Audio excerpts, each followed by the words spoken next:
If you're a Tamiya purist, don't watch this video.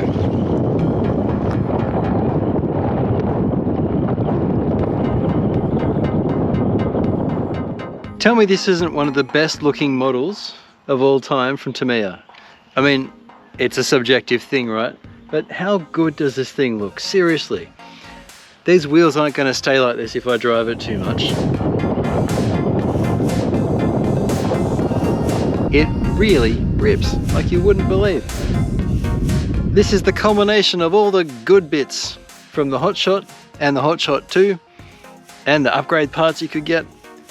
Unlike most of the Tamiyas I've built, this thing comes out of the box with ball bearings throughout. You've got metal diff gears, you've still got the nylon planetaries and whatnot, but you've got quite a few cast metal gears in there.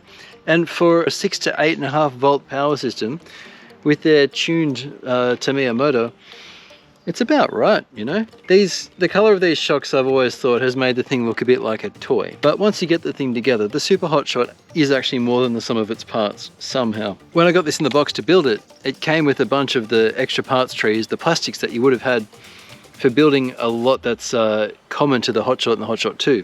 But the Super Hotshot also gives you the good bits. We've got oil-filled shocks front and rear. This is the main thing that makes this buggy awesome. Independent suspension on all corners. Now there is a sway bar that actually kind of works in the rear. You've got a nice bash plate. It's a mid-mounted motor which sits right there, and then the battery sits just in front of it. Now this doesn't take a hard case brick like most models take today. I've got a 2800 milliamp hour 2S LiPo sitting here, but it does take a 6-pack as I understand. They include some foam so that you can fit other bits in. The only thing I'm a little uncomfortable about is just how close the LiPo can sit to the motor, which if it moves around too much, it'll sit against the motor. That's not a good thing. If you're going to run a LiPo, just consider putting a little cover there in front of it. What really stands out to me is, one, you get to build it, but two, the money you pay for it is still less than brand name four-wheel drive RC buggies, the RTR stuff. I don't even know of many. There are a few, but the ones that I know of are primarily for carpet or track racing. How many are there that'll take light bashing that are designed to look like this? That they're not optimized with the modern flow dynamics and stuff. Now, I had a bunch of fun building this kit. It goes together very easily, and if we just pull this single body clip off, that's the entirety of the polycarbonate.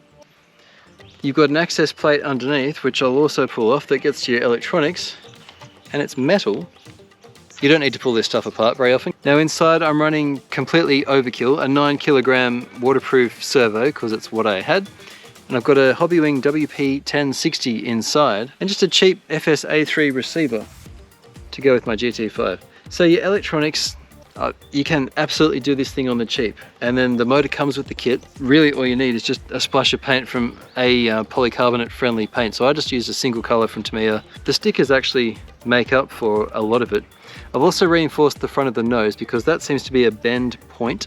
And when you're looking inside the electronics compartment, there's also the center drive shaft which spins with the rest of it. And there's even mesh that came with the kit this time that you can attach to the side. So the whole thing actually looks very attractive.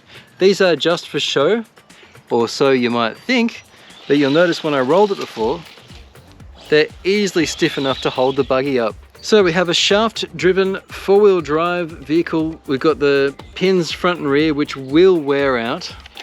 Ball bearings throughout. An interesting multi-geared gearbox arrangement. It's not just one ring and pinion kind of thing in the diffs. You've got multiple gears front and rear. It's kind of complex. There's more friction I think than probably would need to be in a modern car, but I mean it works fine. And one thing that the Hornet also has actually is pretty well balanced wheels out of the box.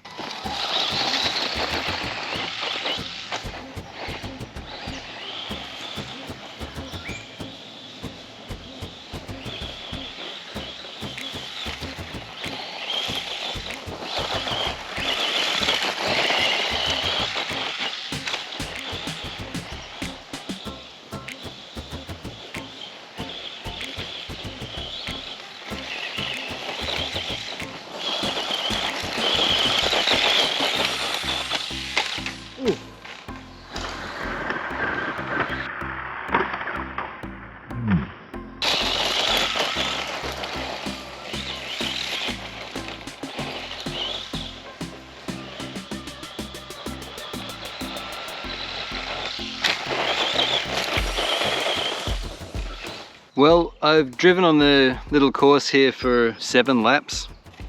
We've lost the main screw that holds the bottom in the front here. And there's an unpleasant noise coming from it. And one rollover and we've bent one of the 2 antennas.